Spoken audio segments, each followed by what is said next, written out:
Aitäh!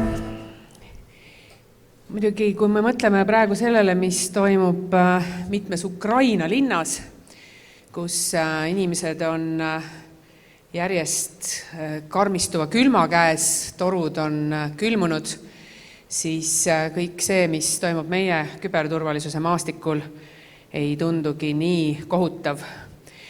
Aga mitte sellest ei tahtnud ma rääkida.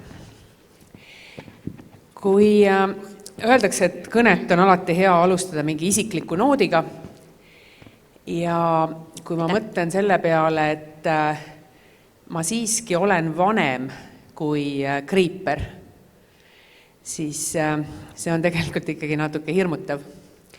Tundub, et see küberturvalisuse teema ühiskonnas paljudele tundub, mitte inimestele siin saalis, ühiskonnas paljudele tundub, et see küberturvalisuse teema on midagi uut. Öeldakse ka, et inimesed Eestis langevad pettuste ohvriks, sest see on uus asi.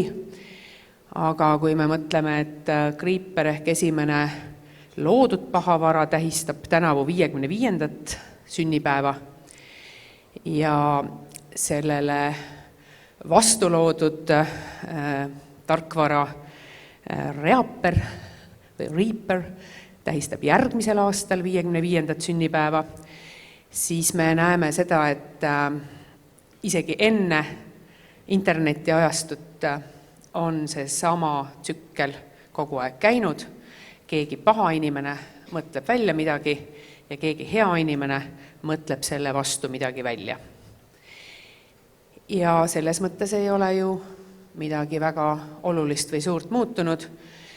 Tõsi, pahad inimesed mõtlevad praegu tehisaru abil üha rohkemaid asju välja ja õnneks ka head inimesed kasutavad tehisaru abi ja mõtlevad selle vastu omakorda üha rohkem uusi asju välja. Kui me muidugi sellesse 55 aasta tagusesse aega läheme, siis võrreldes tänasega tundub see nagu putukate suvemängud.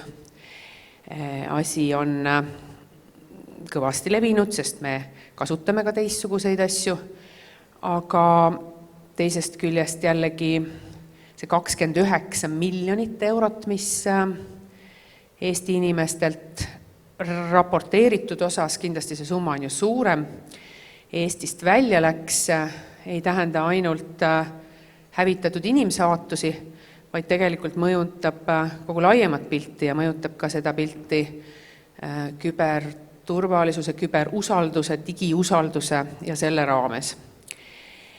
Ma ei hakka sellest Gmailist enam rääkima, aga siin oli see QR-kood.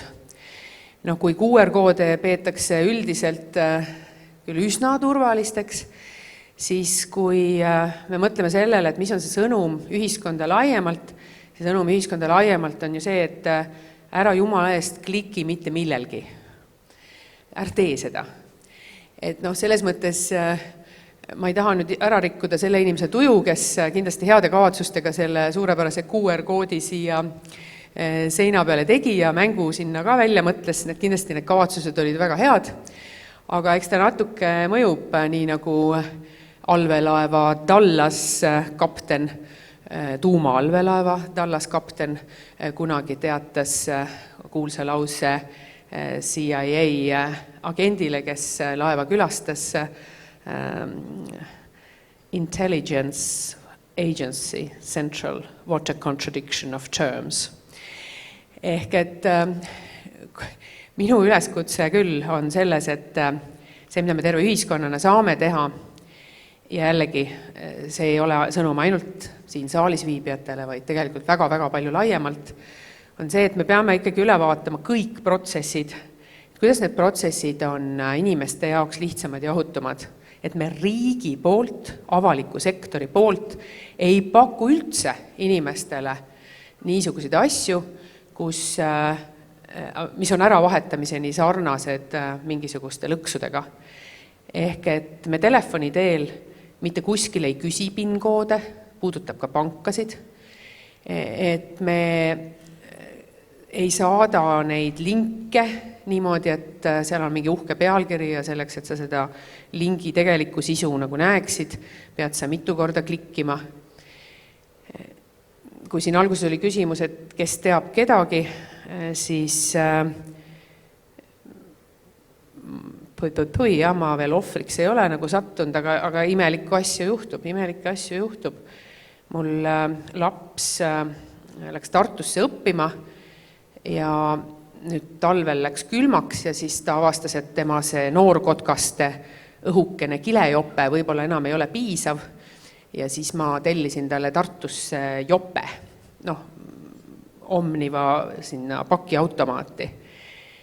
Ja 2 päeva pärast seda, kui ma olin selle tellimuse teinud oma telefonist, oma konto pealt, ise maksnud, tellinud lapsele ja pannud sinna lapse telefoninumbri, et ta saaks pakile järgi minna. Siis 2 päeva pärast seda tuleb mu lapsele SMS Omnivalt, mis ütleb, et paki kättesaamine viibib, sinna on vaja veel mingit allkirja ja ole hea, kliki siia lingile. Tundub nagu kokkusattumus, tundub nagu samasugune kokkusattumus nagu 6 päevaga 6 merealust kaablit, et päris keeruline. Ehk siis minu üleskutse on selles, et me peame palju rohkem pöörama tähelepanu lisaks turvalisusele ka ohutusele. Ohutus ja turvalisus ei ole päris samad asjad. Kui me mõtleme liikluse peale, siis me oleme saanud liiklussurmade arvu, liiklusõnnetuste arvu alla tänu sellele, et me ei ole mitte ainult öelnud, et inimene ise peab olema ettevaatlikum seal autoroolis, vaid me oleme ohutusele mõeldes teinud ümber ka terve rea disaine.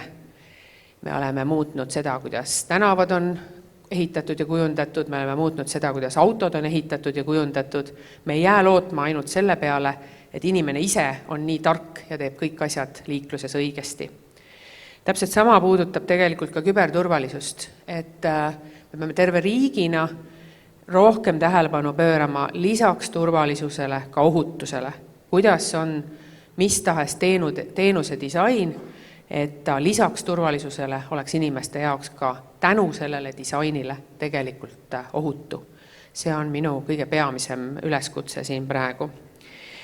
Teine üleskutse on selles, et kui ma vaatan statistikat, siis Kutsekoja järgi on Eestis kokku 800 inimest, kes küberturvalisusega tegelevad ja seda siis 36 000 inimese hulgast, kes tegelevad IKT-ga. Ma saan aru, et peaaegu kõik on siin saalis, aga mõni vist jäi tulemata. Aga kuidagi on meil vaja ikkagi seda, et neid inimesi oleks rohkem. Me panustame riigi poolt ka sellesse haridusse, mikrokvalifikatsioonidesse, see on ka koalitsioonileppes, aga tõesti meid, kes küberturvalisusega tegelevad, peab olema rohkem. Ja see peab olema ka palju nähtavam poliitiline teema. Ma olen ise seda iga kord väga jõuliselt siseturvalisuse ja mitte ainult siseturvalisuse osas kogu aeg tõstatanud, aga mul on ka üleskutse kõikidele ministeeriumitele ja kui siin on mõnede ministeeriumite esindajaid, siis jätke see palun ka teie omalt poolt meelde, et ka näiteks kõikides Eesti seisukohtades, mida me Euroopa Liitu saadame, tuleb tegelikult see juurde märkida. Ükskõik, kas jutt on põllumajandustoetustest või millest iganes, siis üks Eesti punkt peaks alati olema, et tähelepanu tuleb pöörata ka küberturvalisusele. Sest siin me üksinda oleme küll väga tugevad ja väga ägedad, aga meil on vaja laiemat rinnet täitsa selgelt. Sest eks selle küberturvalisusega kipub nii olema, nagu on ammu enne mindki öeldud, et see on nagu Tetrise mäng. Kui kõik õnnestub, ei pane keegi midagi tähele ja tähele pannakse alles kuhjunud vigu. Lõpetuseks üks mõte veel, millist ettepanekut ma ei tee. Ma ei tee ettepanekut, et Eesti küberturvalisus peaks rohkem sarnanema Ameerika Ühendriikide omale. Aga siiski, see on üks mõttekoht, mida ma olen ka teiste Euroopa ministritega jaganud. Nimelt, kui me vaatame juba pikki aastaid Ameerika Ühendriikide küberturvalisuse 4 sammast, siis üks sammas on sealt meie omast erinev. Ja see üks sammas, mis meie omast on erinev, on see, et nad ütlevad, et we always fight back. Ehk et see heidutuse moment on neil teistmoodi lahendatud kui terves Euroopa Liidus. Kui ma seda Euroopa Liidu digiministrite kohtumisel tõstatasin, siis päris mitu ministrit tuli pärast minu juurde, ütlesid, õige jutt. Aga ma ütlesin seal ka, et ega Eesti seda ettepanekut ei tee. Me lihtsalt peaksime selles olukorras, selles ka geopoliitilises olukorras, kus me oleme, mõtlema võimalikult laialt ja mõtlema võimalikult laialt selle peale, et mis tagab meile nii ohutuse kui ka turvalisuse. Aga lõpetuseks suur ja väga siiras tänu teile kõigile, kes te küberturvalisuse eest seisate. Mul on hea meel, et me oleme saanud need seadusemuudatused ka jõustatud, mis just panevad ettevõtete ja organisatsioonide juhid vastutama küberturvalisuse eest. See on äärmiselt oluline, et see oleks täiesti tipptasemel juhitud protsess. See on äärmiselt oluline, et absoluutselt kõik asjad algaksid küberturvalisuse läbimõtlemisest. Ja see on äärmiselt oluline, et inimesed saaksid aru, mis need reeglid on. Et tõepoolest